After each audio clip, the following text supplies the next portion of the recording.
주말 상간에 제가 최대한 정말 믿을 만한 사람들이 여러 가지 얘기해준 바로는 한 사람은 절대 아닌 것 같다. 자기가 어떤 사람으로 어떻게 지목돼서 어떤 평가를 받고 있는지를 알고 있다. 근데 그거에 대해서 억울해한다. 문형배, 이미선 재판관의 퇴임이 정말 코앞까지 온 현재까지도 헌재 윤석열 탄핵 선고는 기약이 없는 상황입니다. 이에 국민들의 분노가 임계치를 넘었고 자칫 잘못해 4월 18일까지 결론이 안 났을 시 그야말로 상상하기도 싫은 유혈 사태를 동반한 제7공화국 출범 가능성까지 제기되고 있습니다. 다만 우리 민주시민들의 답답함을 전부 해소하기는 어렵겠지만 그나마 실낙 같은 긍정적인 소식이 들려왔습니다.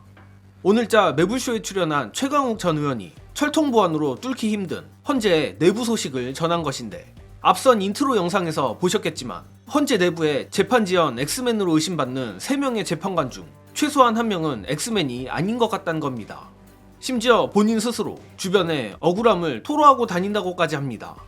아마도 답답한 현 시국에 소중한 시간을 써가며 직접 정보를 찾고 계신 몇몇 시청자분들은 그 재판관이 누군지 벌써 눈치채셨을 것도 같은데, 이 부분은 뒤에서 더 자세히 말씀드리기로 하고, 먼저 최강욱 의원의 단독 헌재 내부 소식 영상으로 보시고 이어가겠습니다. 혼자서 지금 박혀 하나를 펑크를 낸 거냐, 아니면 세 사람이 협력을 해가지고 박혀 하나 빼가지고 바다에 던져버리고 지금 망치 들고 와서 자동차 부시고 있는 거냐, 그 골치 아파. 이 걱정이 있잖아요. 네. 그 부분에 대해서 주말 상간에 제가 최대한 제 나름대로의 안테나를 가동해서 정말 믿을 만한 사람들이 여러 가지 얘기해준 바로는 지금 펑크를 내고 있는 상황인 것 같다. 한 명이 개기고 있는 상황일 때 그러면 왜 진즉에 이걸 하지 못하고 이렇게 갔느냐라는 점에 있어서 네. 한 명만 그냥 목리를 부리고 있으면 치워, 그냥 그렇게 할 수 있는데 그 한 명을 핑계로 2명 정도가 아니 이 사람 얘기 들어줘야지, 그럴 가능성이 높았다고 봤었거든요. 네. 셋이서 합심 협력해가지고 이것들이 한 몸으로 몰려다니면서 지금 나라가 어떻게 됐건 뭐 헌재가 어떻게 됐건 이걸 다 때려 부시고 있는 것이냐. 근데 제가 적어도 들은 바로는 다행히 한 사람은 절대 아닌 것 같다. 자기 입으로도 그러니까 지금 그 민심이 흉흉하고 악화돼 있고 헌재가 비난을 받고 있는지를 알고 있다. 그러니까 유튜브를 본다. 그리고 자기가 어떤 사람으로 어떻게 지목돼서 어떤 평가를 받고 있는지를 알고 있다. 근데 그거에 대해서 억울해한다. 그 정도까지는 얘기를 하더라고요. 그리고 이렇게 되면은 단순히 그냥 헌재가 욕먹고 뭐 재판관들이 비판을 받고 이런 차원이 아니라 그냥 사법부 전체가 신뢰를 잃고 붕괴되는 상황이고. 그건 맞죠. 네, 이 부분에 대해서도 확실하게 동의하고 인식을 갖고 있다. 네.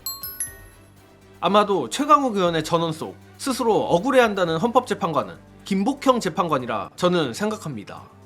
이는 소식을 전한 당사자 최강욱 의원이 지금까지 했던 말 속에 답이 있는데, 지난 29일 본인 유튜브 채널 라이브에서 밝힌 바에 따르면 자신이 아는 김복형의 성격이나 그동안 고소해왔던 생각을 미루어 봤을 때 김복형을 재판지연 공범 3명에 넣기는 근거가 부족하다고 한 것입니다.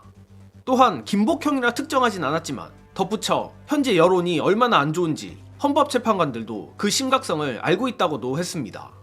그런데 오늘 최강욱 의원의 단독 소식과 비교해보면 역시 후자의 사례도 김복형 재판관의 생각이 아니었을까 상당히 유력하게 추측할 수 있는 부분입니다. 또한 최강욱 전 의원의 취재 내용이 다 사실이라 가정한다면 기괴했던 한덕수 탄핵 선고 결과도 어찌어찌 이해를 해볼 법한 부분도 있습니다.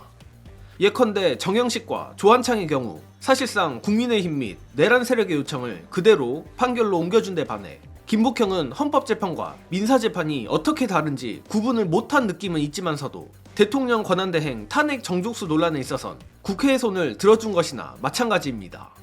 또 김복형 덕분에 현재 거론되고 있는 국무회의 무력화를 위한 국무위원 과반 탄핵이든 일괄 탄핵이든 이런 방법들이 유효해진 것 역시 사실입니다.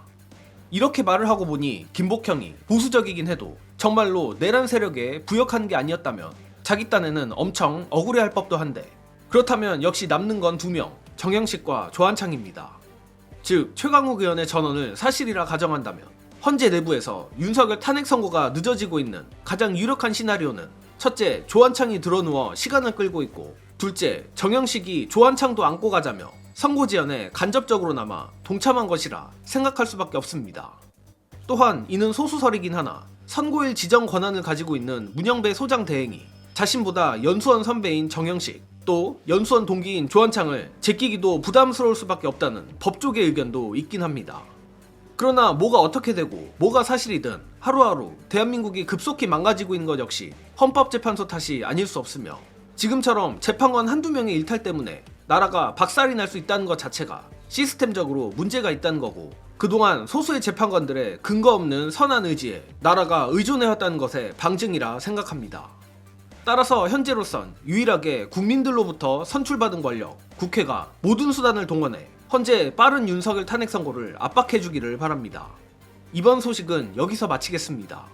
시청해주신 여러분 감사합니다.